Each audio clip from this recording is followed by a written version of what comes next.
Alam mo, kung mahal ka talaga niyan, pipiliin ka pa rin yan kahit sa sitwasyon na hindi ka nakapili-pili. Pipiliin ka pa rin yan araw-araw kahit minsan nakakabwisit ka na.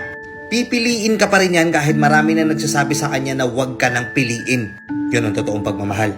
Hindi yung magkamali ka lang ng konti, ayaw na sa'yo. Nainis ka, nainis din siya. Ano yun? Hindi ka naman perpekto.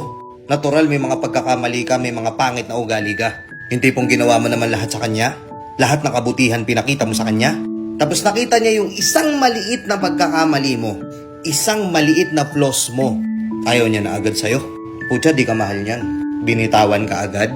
Di ka mahal niyan. Kasi ang totoong pagmamahal, ang totoong nagmamahal, tatanggapin ka niyan kahit may flaws ka pa. Pipiliin ka pa rin yan araw-araw. Kahit nasa sitwasyon na kasuko-suko na, lalaban at lalaban pa rin yan para sa'yo. Pero kung maliit na bagay bumibitaw yan, lipat mo na yung pahina. Baka hindi para sa'yo yung topic dun sa pahina na yun. Nakuha mo? Ganun ang totoong nagmamahal.